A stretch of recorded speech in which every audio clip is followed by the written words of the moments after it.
Alô pessoal, sejam bem-vindos ao nosso canal.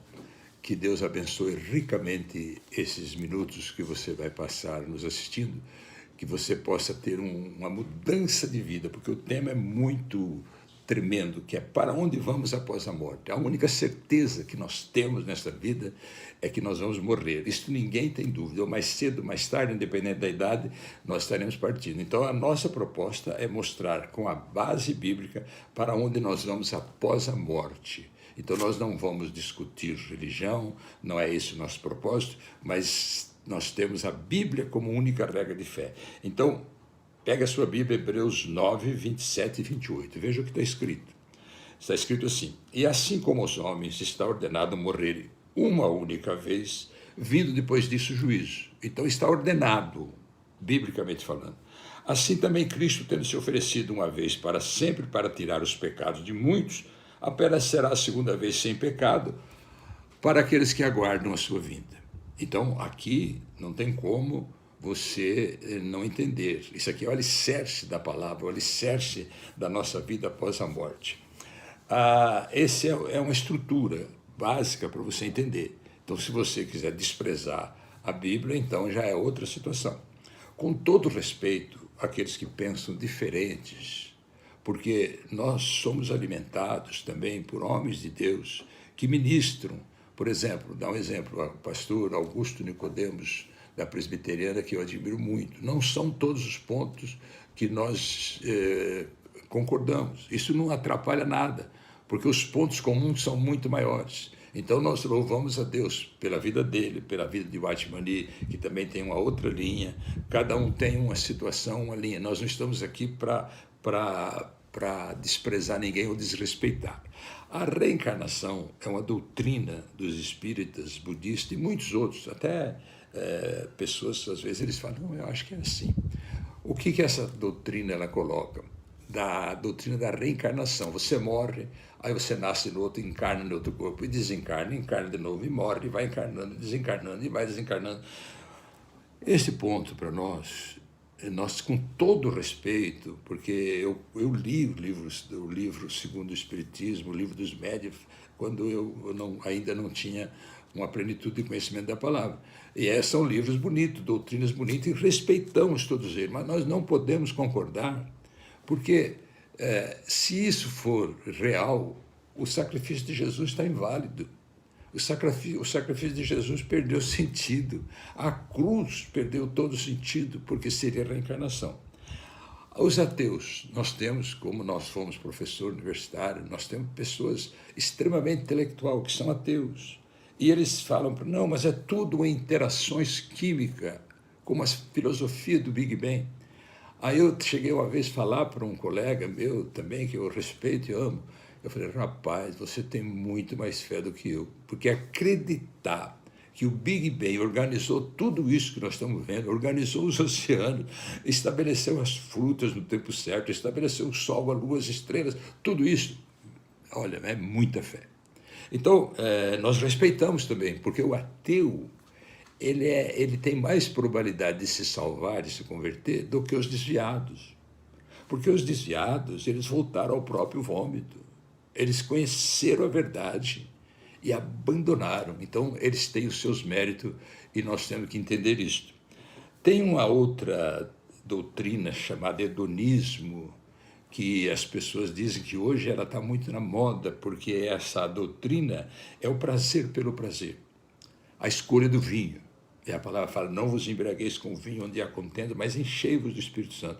Então, esse hedonismo tem levado muitas pessoas a ter uma vida completamente entregue a todo tipo de prazer, sem se preocupar com nada, que é o prazer pelo prazer, e essas pessoas, eles têm essa infelicidade de crer nisso, mas eles também podem se recuperar. O segundo ponto do alicerce da nossa palavra está em 1 Tessalonicenses 5:23. Olha o que está escrito aqui, ó.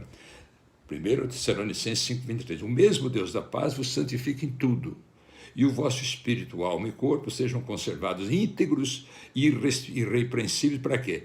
Para a vinda do nosso Senhor Jesus Cristo. Então nós estamos na sequência da palavra aqui. Para você entender, eu tenho que fazer algumas citações bíblicas, depois você vai examinar. 1 Tessalonicenses 4, 13 e 17. Quanto à ressurreição dos mortos, não quero que sejais ignorantes, porque os mortos ressuscitarão primeiro, está escrito ali. Todos que morreram, desde o princípio do primeiro homem, e que morreram em Cristo, dormem em Cristo. Eles dormem o sono da eternidade, e eles serão, quando a vinda de Jesus, ele fala, de maneira nenhuma, nós, os vivos, precederemos mortos. Nós vamos ser arrebatados, conforme a palavra de Deus, e eles vão ser levados com o corpo glorificado para a glória. E lá em Daniel 12, que ele escreveu isso há 2.600 anos ou mais, ele diz assim, que os que dormem vão ressuscitar, um para a glória eterna, outros para o terror eterno. E ele fala daqueles que estão com o nome escritos no livro da vida. E todos eles, se você tem o seu nome escrito no livro da vida, e você morreu, você dormiu em Jesus. E se você está vivo no arrebatamento, também você vai ser arrebatado. Agora, por que existe diferenças de entendimento na Bíblia? Porque a Bíblia tem muitas coisas que ela coloca, ela fala sobre a alma, e às vezes ela está incluindo alma e espírito. E as pessoas, como nós lemos aqui o texto que fala corpo, alma e espírito, para lhe dizer que é separado, são três coisas diferentes. O nosso corpo, ele volta para o pó. O nosso corpo, o que ele representa? Às vezes nós ficamos elegantes, se trocamos, se ajeitamos, ou agora tal. Mas este corpo, a pele, as suas mãos, sua cabeça, tudo, nós somos futuros banquetes de vermes. Isto é o fim da carne, a carne é isto. Por isso que fala lá que voltamos para o pó, que o pó o deu. Mas o nosso corpo, alma e espírito íntegros quando morreram, para que nós tenhamos o entendimento, lá em Lucas 23, 12, foi aquele momento que Jesus salvou aquele ladrão. Um tinha ao lado esquerdo, outro ao lado direito, um se perdeu. Então, a última pregação dele, aquele ladrão recorreu a ele e falou, Senhor, lembra-te de mim quando estiveres no teu reino. E Jesus disse assim, em verdade vos digo que hoje mesmo estarás comigo no paraíso. Então, o que acontece? As pessoas que interpretam isso falam, não, a gente morre, vai direto para o paraíso, estará com Jesus, ele não vai dormir. Então, se isso é que for real, tudo que está escrito, que nós lemos anteriormente, perde o sentido. Mas o que nós entendemos, então? Entendemos que esse momento, o sono, o ladrão que morreu ali, ele morreu naquele momento e ele vai ter um sono em Cristo. E ali, então, lá em 1 Coríntios 15, 51, 52, você precisa ler para você entender. Porque fala que num piscar de olhos, porque o tempo existe para nós, porque nós somos humanos, nós temos o tempo, nós temos que olhar o relógio, lá na glória, no terreno, lá é a eternidade, o tempo da eternidade é o tempo kairos de Deus. Então esse ladrão aqui, Jesus falou para ele no tempo kairos, olha, hoje mesmo, significa o quê? Ele, dali a alguns minutos ele morria, ele ia dormir. Aí quando ele acordasse, significaria que para ele foi no mesmo instante, nem foi hoje, foi no mesmo instante, ele acorda, Jesus recebendo ele, vinde benditos para o meu reino que está preparado antes da fundação do mundo. Eu acho que dá, mas você precisa ler 1 Coríntios 15, 51, 52, 53, você forma um entendimento, porque o que a Bíblia nos orienta? Tem pessoas que pensam de uma forma, outros pensam de outra, e nós respeitamos a todos, todas as doutrinas, todas as pessoas, todas as formas. Mas o que nós temos que fazer? Examinar tudo e reter o que é bom. Se isso que nós estamos falando para você hoje aqui é bom, não tem problema você mudar de ideia. Vergonha não é mudar de ideia, vergonha não tem ideia para mudar. Então nós estamos passando o entendimento bíblico. O quarto ponto, lá em João 3, 19 e 20, eu estou resumindo aí, você vai ter que ler a palavra para compreender, fala que tem aquelas pessoas que amaram mais as trevas do que a luz. Não tem isso, não tem aquelas pessoas, não, eu não quero, eu quero vinho. Não vos embriagueis com vinho, não, eu quero vinho. Eu quero o adultério, eu quero o pecado, eu quero a pornografia. Essas pessoas amaram mais as trevas do que a luz. Então essas pessoas não poderiam ir para a luz, porque eles escolheram, eles usaram o livre-arbítrio para viver deliberadamente no pecado. Então, nós temos 3 estados. Se você entender isso, você vai compreender. O primeiro estado é o estado de graça. A graça nos tomou, porque nós somos pecadores. Nós não somos imagem e semelhança de Deus, como alguns falam. Nós éramos para ser, nós somos imagem e semelhança de Adão. Então, a nossa tendência é o pecado. Por nós mesmos, nenhum de nós nos salvaríamos. Mas nós estamos agora falando da graça. Pela graça sois salvos mediante a fé. Então, a fé, você conquista tudo. A fé te leva a Jesus. E Jesus vem e cobre os teus pecados, os meus pecados, tudo aquilo que nós fizemos. Então, o estado de graça é pessoas abençoadas.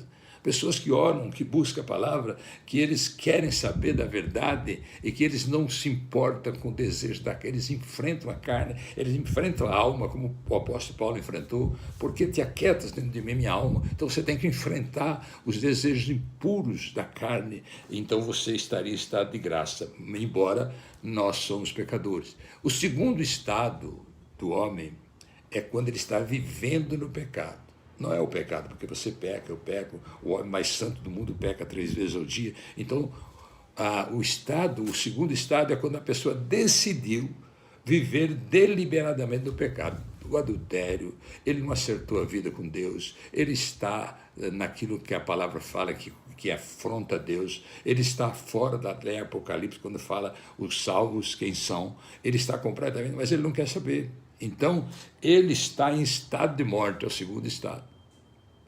E o terceiro estado é que, se ele morrer, ele se transforma em criatura maligna. Esse é o terceiro estado do homem.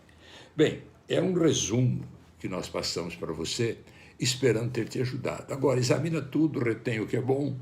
Se aquilo que nós falamos, se não estiver na palavra, você não creia. Eu sempre prego em minha igreja, quando o pastor estiver fora da palavra, abandone o pastor e fique com a palavra, porque o pastor pode errar, o pregador pode errar, o maior teólogo pode errar, mas a palavra de Deus não erra. Que Deus te abençoe poderosamente. Se você gostou, dá um like, compartilhe, faça um comentário, porque assim nós vamos estar continuando trazendo vídeos às pessoas. Compartilhar é uma forma de amar. Que Jesus te abençoe, te guarde, lhe dê a paz e a graça, e até uma próxima, em nome do Senhor Jesus.